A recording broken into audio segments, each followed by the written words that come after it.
Laporan tentang serangan terhadap anggota yang terkait dengan Garda Revolusi Islam di Teheran semakin memperkuat perasaan bahwa rezim telah memasuki fase yang lebih berbahaya di dalam negeri, sebuah fase penghancuran diri. Pada hari Jumat 17 April 2026 ini, titik pusatnya bukan lagi hanya perang di luar negeri. Yang menjadi beban sekarang adalah kemungkinan krisis melanda jalan-jalan ibu kota Iran dan mengenai inti perlindungan sistem itu sendiri. Ketika muncul tanda-tanda bahwa orang-orang yang terkait dengan penindasan mulai menjadi sasaran, pesannya sangat kuat. Ketakutan telah berpindah sisi di sebagian masyarakat, dan rezim menyadari hal itu. Yang terjadi dalam praktiknya adalah akumulasi pelemahan Garda Revolusi Islam dan Basij yang telah digunakan selama bertahun-tahun untuk mengawasi, menindas, dan menekan protes, kini berada di pusat gejolak. Reuters telah mengkonfirmasi hal ini. Reuters melaporkan bahwa pos-pos Basij di Teheran diserang karena dianggap sebagai alat pengendalian internal rezim. Juga telah dikonfirmasi kematian tokoh-tokoh tingkat tinggi, seperti Gholam Reza Soleimani, kepala Basij, dan Majid Kademi, kepala intelijen Garda Revolusi, yang tewas di Teheran bulan ini. Ini penting karena menunjukkan bahwa perlindungan rezim sudah tidak sama lagi. Siapa yang berada di pusat krisis ini? Di satu sisi rezim Iran, didukung oleh Garda Revolusi Islam, Basij, dan aparatus represi yang kembali bertindak keras sejak protes bulan Januari.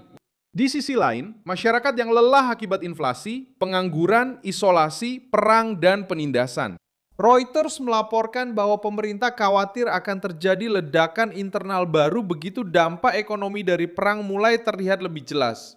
Teks dari kantor berita itu sendiri menggambarkan situasi saat ini sebagai salah satu yang paling berbahaya bagi sistem Iran.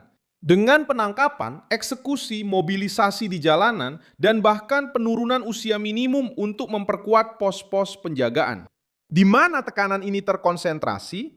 Di Teheran, di jantung politik rezim, tetapi juga di seluruh perekonomian bangsa Iran. Internet telah diputus di tengah-tengah protes dan masih terputus hingga hari ini. Dan Reuters menunjukkan bahwa hal ini sangat memukul perusahaan, perdagangan, dan komunikasi. AP juga melaporkan minggu ini bahwa pemadaman digital masih berlanjut, membuat penduduk bergantung pada versi resmi dari rezim. Ketika pemerintah memutus internet, memiliterisasi jalanan, dan memperluas penahanan, itu bukan tanda kekuatan yang tenang, melainkan tanda ketakutan. Bagaimana rezim bisa sampai pada titik ini? Karena gabungan perang, penindasan, dan kehancuran ekonomi. Reuters melaporkan pada bulan Maret bahwa Iran sudah memasuki konflik dalam keadaan lemah dan situasinya semakin memburuk setelah itu. Kantor berita tersebut menggambarkan ekonomi yang sudah terpukul, kini semakin terpuruk akibat perang. Sementara para pejabat berusaha mencegah munculnya percikan pemberontakan dari dalam negeri. Pada saat yang sama, Amerika Serikat semakin memperketat tekanan di laut dan perdagangan Iran. Reuters dan AP melaporkan adanya blokade terhadap pelabuhan-pelabuhan Iran setelah gagalnya pembicaraan tersebut. Dan pada hari Jumat ini, sekitar 40 negara berkumpul untuk membahas bagaimana memulihkan pelayaran di Selat Hormuz ketika konflik berakhir. Ini menunjukkan besarnya kerusakan. Mengapa dimulainya serangan terhadap orang-orang yang terkait dengan Garda Revolusi Iran memiliki dampak politik yang begitu besar? Karena Garda Revolusi Islam bukan hanya kekuatan militer. Mereka adalah pilar yang menopang rezim dari dalam. Mereka bersama Basij yang membantu menahan protes, melindungi para pemimpin, mengendalikan kawasan-kawasan permukiman, dan mengintimidasi lawan-lawan. Ketika muncul laporan bahwa bahkan orang-orang ini mulai menjadi target, diburu, atau disergap di dalam ibu kota, dampak simbolisnya sangat besar. Meskipun tidak semua kejadian telah dikonfirmasi secara independen. Yang sudah terlihat adalah suasana tegang. Para pemimpin telah dibunuh, pos-pos telah diserang, penindasan semakin dipertetap, dan pemerintah khawatir akan terjadi gejolak baru begitu perang mereda.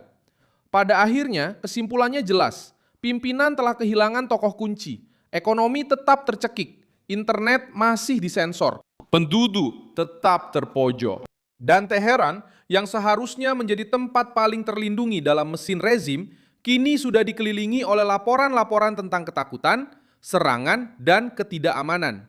Yang terbentuk sekarang adalah gambaran sebuah sistem yang tertekan dari luar dan terkikis dari dalam. Dan ketika mesin penindasan mulai goyah di dalam ibu kota itu sendiri, rezim pun menyadari bahwa ancaman itu sudah tidak hanya berada di perbatasan. Ancaman itu ada di jalanan mereka sendiri.